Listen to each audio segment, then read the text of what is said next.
Nyagasani Yesu nabane na hamwe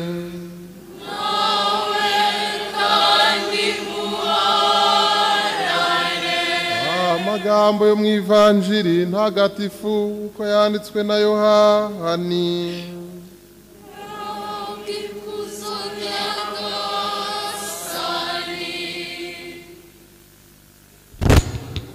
Igihe Yesu abonekeye abigishwa be amaze kuzuka, Tomasi umwe muri ba 12 witwaga Didimu we ntiyari kumwe nabo igihe Yesu aje.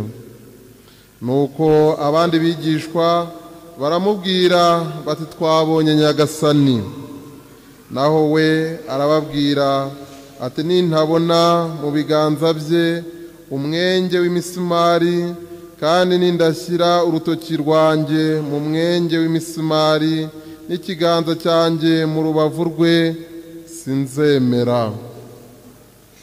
Hashize iminsi 8 abigishwa nabwo bari bikingiranye mu nzu, noneho Tomasi ari kumwe nabo. Yesu agira atya aba ahagaze hagati yabo, inzugi zikinze, arababwira ati nimugire amahoro. Hanyuma abwira Tomasi ati shyira urutoki rwawe hano urebe n'ibiganza byanjye, zana n'ikiganza cyawe ugishyire mu rubavu rwanjye, maze ureke kuba umuhakanyi ahubwo ube umwemezi. Tomasi amusubiza avuga ati Nyagasani Mana yanjye. Yesu aramubwira ati wemejwe nuko umbonye, hahirwa abemera batabanje kwirebera. Iyo ni ivanjiri ntagatifu.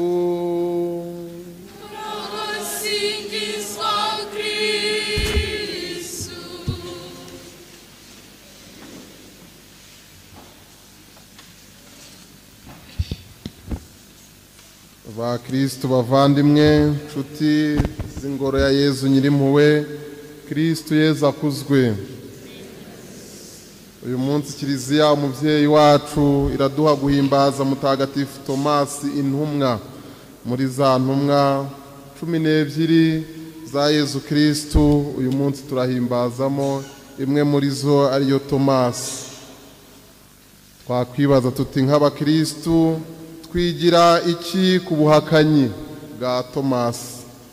Twigira iki ku kutemera kwa Tomasi?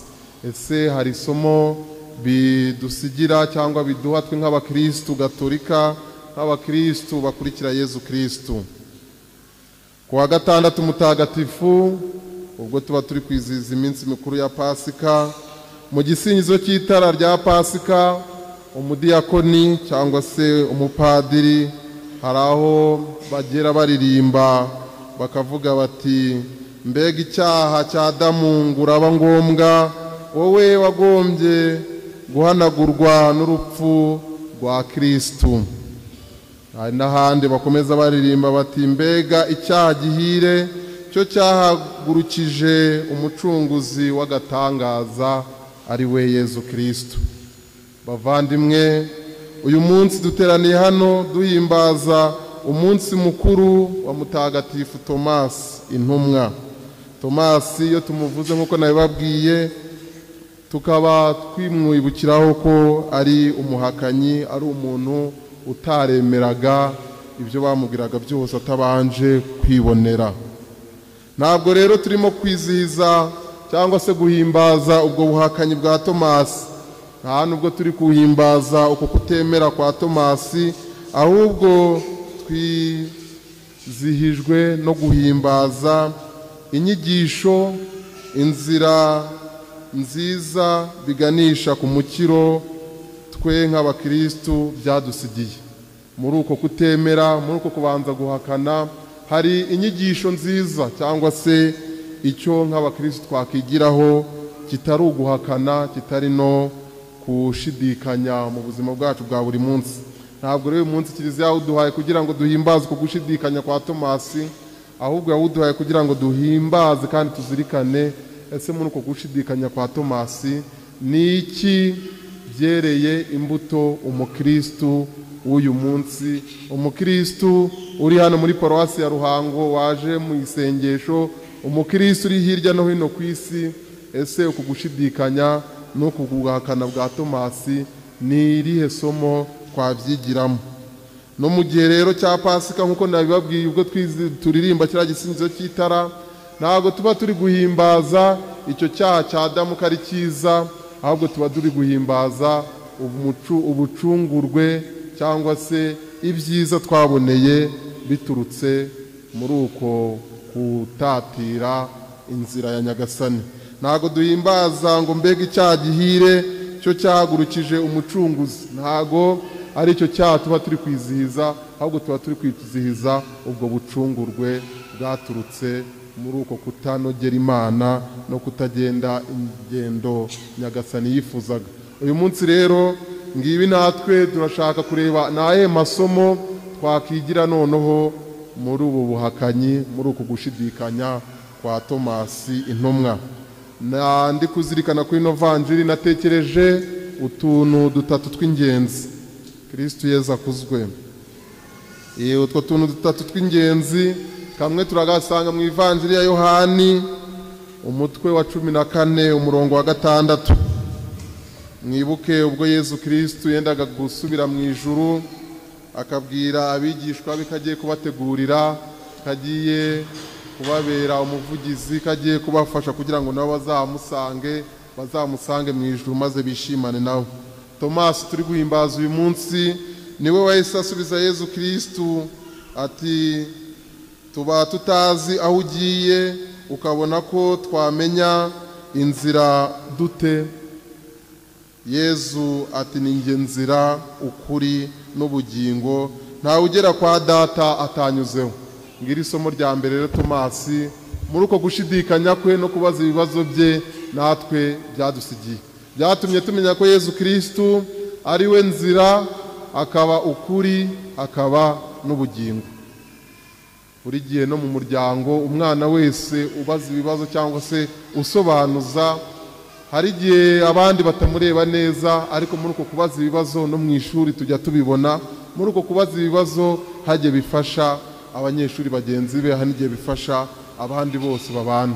Mpamya ko iki gisubizo ya Yezu Kristo yahaye Tomasi ko ari we nzira, ukuri n'ubugingo, cyafashije na ziriya ntumwa ze uko zari 12, maze bakamenya ko Yezu Kristo koko ari we nzira, ukuri n'ubugingo. Ngibi iryo somo rya mbere rero twigira kuri Tomasi intumwa uyu munsi, kuko yatumye tumenya ko Yezu Kristo dukurikira ari we nzira, akaba ukuri, akaba n'ubugingo. Uyu munsi rero Tomasi twizihiza, ngibyo yatumye duhishurirwa, maze natwe ubwenge bwacu bubasha kubimenya.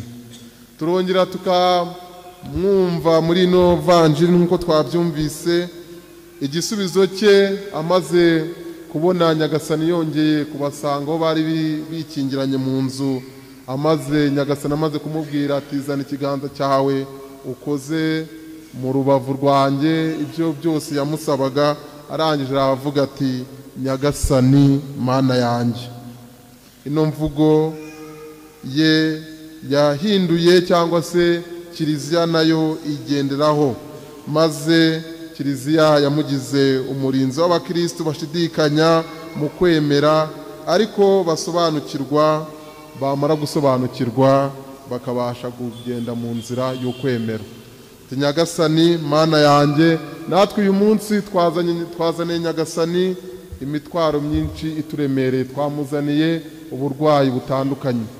Nta kindi, natwe duhamagariwe gusubiramo aya magambo ya Tomasi intumwa, Nyagasani Mana yanjye.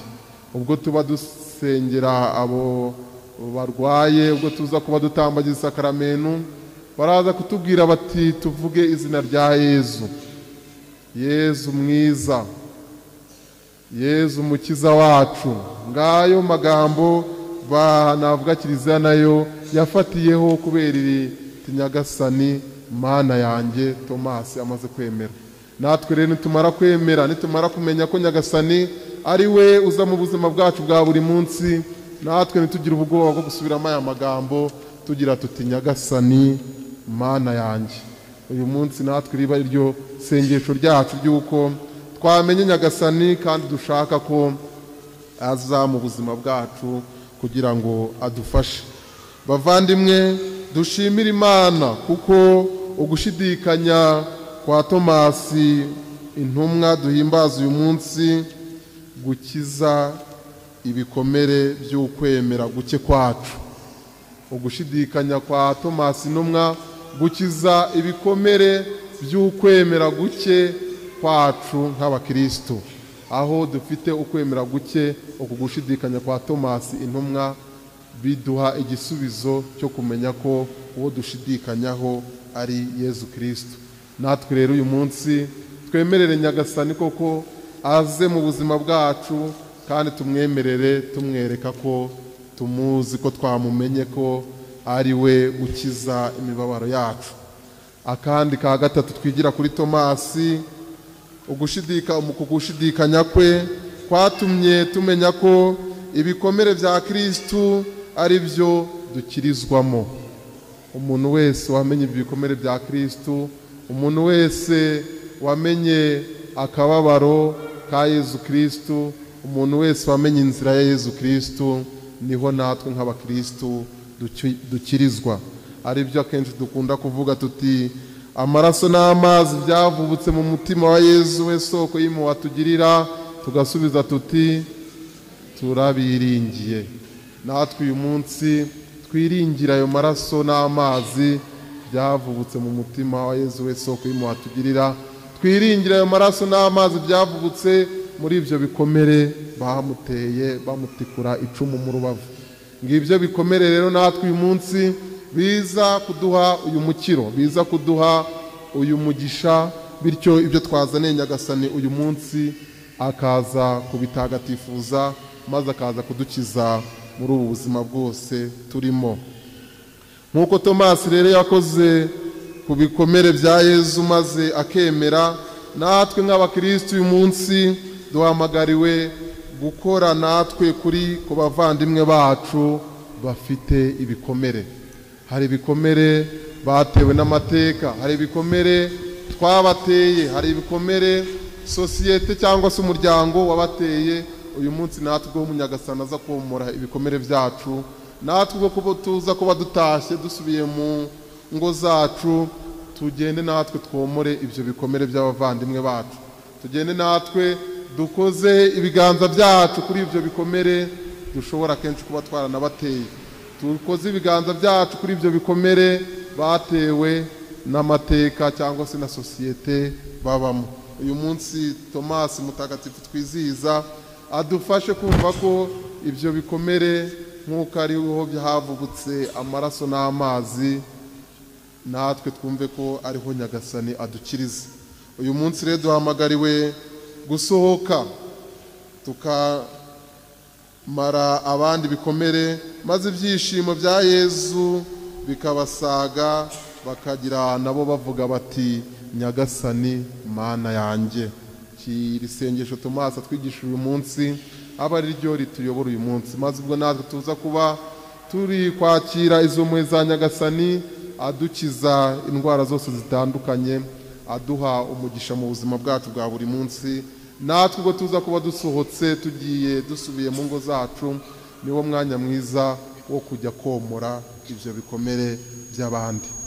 Hari agakuru wenda kamwe nigeze kuvuga n'ubushize, ariko gashobora wenda kudufasha kuzirikana neza kuri no vanjiri, kugira ngo natwe tubashe kujya komora ibyo bikomere. K'umwana muto wigaga yigira amasakaramentu, reka mbyite gutyo, yigishwa n'abakatejiste. None umukatejiste amaze kubigisha ibice bigize misa, ababwira ibice bibiri by'ingenzi. Igice cya